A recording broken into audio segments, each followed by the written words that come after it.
दोस्तों, आज हम आपको बताएंगे भगवान श्री कृष्ण की नगरी द्वारिका नगरी के बारे में कि क्यों द्वारिका नगरी समुद्र में डूब गई, क्या थे वे कारण जिसकी वजह से द्वारिका नगरी समुद्र में डूब गई।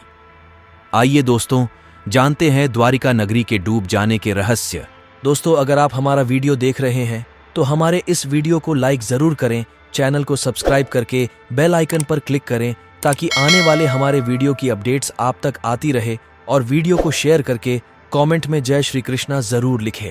हिंदू धर्म के 4 धामों में से एक द्वारका धाम को भगवान श्री कृष्ण की नगरी कहते हैं। द्वारका धाम गुजरात के काठियावाड़ क्षेत्र में अरब सागर के समीप स्थित है। श्री कृष्ण की द्वारका नगरी के जल विलीन होने की कई पौराणिक कथाएं प्रचलित हैं।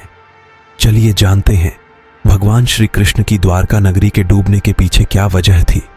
श्री कृष्ण की द्वारका नगरी के डूबने की मुख्य 2 वजह मानी जाती है। पहली, गांधारी का श्राप। पौराणिक कथा के अनुसार जरासंध द्वारा प्रजा पर होने वाले अत्याचारों को रोकने के लिए भगवान श्री कृष्ण मथुरा को छोड़कर चले गए थे। श्री कृष्ण ने समुद्र किनारे अपनी एक दिव्य नगरी बसाई। इस नगरी का नाम द्वारका रखा। माना जाता है कि महाभारत के 36 वर्ष बाद द्वारका नगरी समुद्र में डूब गई थी। महाभारत में पांडवों की विजय हुई और सभी कौरवों का नाश हो गया था। इसके बाद जब युधिष्ठिर का हस्तिनापुर में राज तिलक हो रहा था, उस समय श्री कृष्ण भी वहां मौजूद थे। तब गांधारी ने श्री कृष्ण को महाभारत युद्ध का दोषी ठहराते हुए भगवान श्री कृष्ण को श्राप दिया कि अगर मैंने अपने आराध्य की सच्चे मन से आराधना की है और मैंने अपना पत्नीव्रता धर्म निभाया है, तो जो जिस तरह मेरे कुल का नाश हुआ है, उसी तरह तुम्हारे कुल का नाश भी तुम्हारी आंखों के समक्ष होगा। कहते हैं इस श्राप की वजह से श्री कृष्ण की द्वारका नगरी पानी में समा गई। दूसरी कथा, ऋषियों का श्राप। एक अन्य पौराणिक कथा के अनुसार एक बार महर्षि विश्वामित्र, देव अर्षि नारद, कण्व द्वारका गए।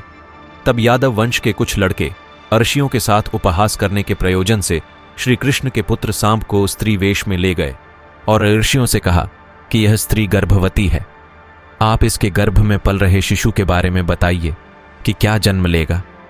ऋषियों ने अपना अपमान होता देख श्राप दिया कि इसके गर्भ से मुसल उत्पन्न होगा और उस मुसल से समस्त यदुवंशी कुल का विनाश होगा। श्राप के प्रभाव से दूसरे दिन ही सांब ने मूसल उत्पन्न किया। जब यह बात राजा उग्रसेन को पता चली तो उन्होंने उस मूसल को चुराकर समुद्र में डलवा दिया। इसके पश्चात सभी यदुवंशी आपस में लड़ लड़कर मरने लगे थे। सभी यदुवंशियों की मृत्यु के बाद बलराम ने भी अपना शरीर त्याग दिया था। जब श्री कृष्ण पेड़ के नीचे लेटे थे, तब वह जरा नामक एक शिकारी ने भगवान श्री कृष्ण को हिरण समझकर उन पर बाण चला दिया था, जो उनके पैर में जाके लगा, जिससे भगवान श्री कृष्ण देवलोक चले गए। उधर जब पांडवों को द्वारका में हुई अनहोनी का पता चला तो अर्जुन तुरंत द्वारका गए और श्री कृष्ण के बचे हुए परिजनों को अपने साथ इंद्रप्रस्थ लेकर चले गए। इसके बाद देखते ही देखते पूरी द्वारका नगरी रहस्यमयी तरीके से समुद्र में समा गई। ऐसा भी कहा जाता है कि द्वारका नगरी को भगवान श्री कृष्णा ने समुद्र देव से उधर लिया था। अतः उनके जाने के पश्चात समुद्र देव ने द्वारिका नगरी को वापस ले लिया। तो दोस्तों, यह थी द्वारिका नगरी के समुद्र में विलीन होने और डूबने के रहस्य।